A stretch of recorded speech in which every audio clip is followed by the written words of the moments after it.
What's up guys, this is Chris. Welcome back to my channel. We talk about investing, and in this video we're going to go over a couple of big moves that I've made in my portfolio and looking at the outlook for the market in the coming days and weeks ahead. And we have some big events coming up this week. None bigger than SE's earnings report that is going to come out tomorrow actually, and I'm going to do a video on that as well. But we're going to go over everything, all the big action that went on today, especially where the NASDAQ was up almost 3% at one point, and my account up today around $12,000 and continuing into after hours as well. So we're going to go over everything that you guys want to know, and it's going to help you for your trading as well. In that video I did last week, I pointed out some very key levels that I needed to see in the market to continue to be very bullish and look for a bottom to this downtrend, and we might have had it. So on Thursday, I believe on Friday, we hit a very key level there on the NASDAQ. We dipped back down to the Tuesday low, I believe it was, and that was around 13,000 on the NASDAQ. Okay, and this was a potential level here where every time it hits 13,000, you do see some support there. It bounces back up, bounces back up, bounces back up, third or fourth time. And so that might be it. You know, I don't like to call short-term bottoms, but it looks pretty strong here, especially the big move that we had today. A lot of volume and dip buying and a lot of advancers. We might not get all the way down there to that full negative 11% that I pointed out from peak to trough potentially if we got to the 12,600 range. We did not get all the way down to very low 30 type of RSI as well, but this was still one of the lowest RSIs we've had in a very, very, very long time, almost a year. And as we've seen throughout this bull market rally, whenever the stock market hits a bottom twice, it does tend to maintain that and continue higher, right? Once those profit takers get out of the way, and we know that there's a lot of people looking to buy the dip in this kind of growing. So this week we do have some very important earnings releases that are coming up. Just Monday, as of recording here, NEO reported, Zoom reported, which did phenomenally, and their guidance for the coming year is equally very impressive. And I gotta say, I did not really see this coming, where they're able to guide 40% growth even despite things going back to some semblance of normal throughout the rest of this year. And I think this does bode very well for those stay-at-home type of stocks, or stocks that have been benefiting from this societal change that we've been experiencing throughout the past year. Tuesday morning, we are going to get numbers from C Limited, and that is my number one position in e-commerce and gaming and digital payments. I think that stock will continue to do well for many, many years to come. So I'm very excited for that one in particular.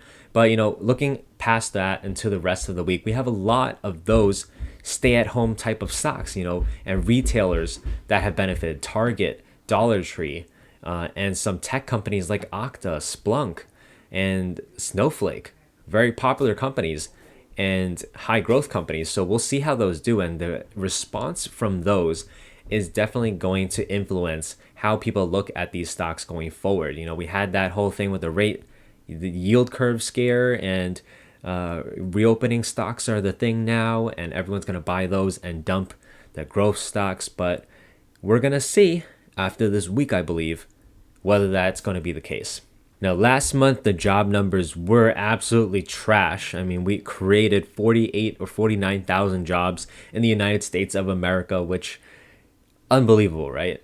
But that could really change with this report because, the month of February, we did see a lot of places start to open back up and ease restrictions as more and more people got those vaccines. So this number is going to be very key. Nevertheless, my opinion still stands. If you're going to be a long-term investor, and especially a growth investor, you have a lot of time on your hands until you retire, and you really want to take more risk. I think those growth stocks are still where you want to be for the most part of your portfolio. I maintain a balance, and of course, you do want to have cash on the sidelines in case things do dip. But as you can see, based off of today's trading action, that a lot of people are going to buy those growth stocks. And it's not the end of the world for them at all, because many of them have really strong trends for the future. E-commerce, electric vehicles, renewable energy. I talked about so many of those on my channel in the 10 stocks to buy on a correction video. And since that video, I've purchased a lot of them. I'm going to go over them specifically, and they've done really well.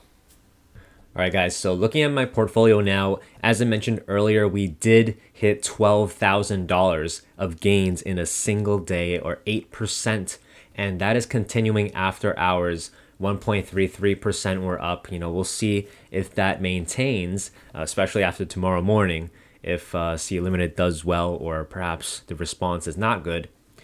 But that's going to be huge for the portfolio. But a really great bounce back. Last week was pretty dismal overall. And so this was definitely a welcome boost. And the past month, we hit a high of around $172,000 total account balance. So that was up 12% on the month. We did cut back half those gains. We're still up 6% on the month now, $10,000. That's really great. And over the 1 year chart, we are still at $100,000 in profits. So I'm very proud. I'm very pleased of that. And there are going to be ups and downs. So you just gotta, ride it out. Ride the waves, ride the sea, sail the sea, right? So the positions that I recently added to, man, there were a lot. As I said in my 10 stocks to buy video, there were a ton of stocks I were interested in if things pulled back significantly, and we got that. So I did add to a lot of positions. I added to MP. I have 400 shares now, and this is the biggest position I have in the clean energy EV space. Almost $20,000, and MP has been phenomenal over the past month or so. It's up 50% in the past month. Are you kidding me? And did a video on that. If you bought in, congratulations. I know many of you did. And this stock has a long-term future going for it. The only rare earth elements provider in the entire Western Hemisphere, and the real competition to China. And with this administration, they are definitely going to keep pushing that. Otherwise, I do have an added position in IPOE as well. Okay, SoFi, financial technology. This is a big name company that's going to produce a lot of growth over the next 5 years. Almost triple digit growth in terms of revenue year after year. GIK is another one that did really well today, and they just did an update to their SEC filing. So the vote on the merger looks like it's going to happen March 15th, so 2 weeks from now. Looks like approval is very shortly coming, and this stock is incredibly undervalued in my opinion. I have 700 shares, and I will continue to look forward to a bright future there. Right, the most undervalued EV company out there in the market, in my opinion. Definitely in the SPAC world. Right, GNOG, 500 shares, high growth, fast gambling company. And I added to Gravity, I added to YSG. This is going to be a really long video if I talk about every single one, but basically I add a lot to my positions because I am really ultimately very bullish on the stock market overall. And I do want to point out, as I said in my video, I added to ICLN, Clean Energy ETF, 200 shares, $5,000. It's off to a decent start. First Solar is another one I added in this space. Next Era Energy, NEO, Tesla. For me, I didn't think I would ever add NEO or Tesla again after the meteoric rises they've had, but NEO at $40, $42, I could not pass that up after, a big pullback there, back to some support there. Even on this Robinhood chart, you can kind of see that the low 40s is a good support level, good entry point. All right, and so a lot of these stocks have fallen tremendously, and you have to have buying power to take advantage of those dips. That's going to contribute a lot towards your yearly gain, because Yes, let's take a look at even an Apple stock, for instance. Okay, Apple over a 1 year time period, if you buy consistently over this period of time, you made some really great money. But it is especially good if you can get in at those bottoms, right? And those ups and down trends, and you definitely are always going to get some opportunity to do that. And so if you have the buying opportunity, you can always get a lower cost average. So I'm very happy with where my portfolio sits here today.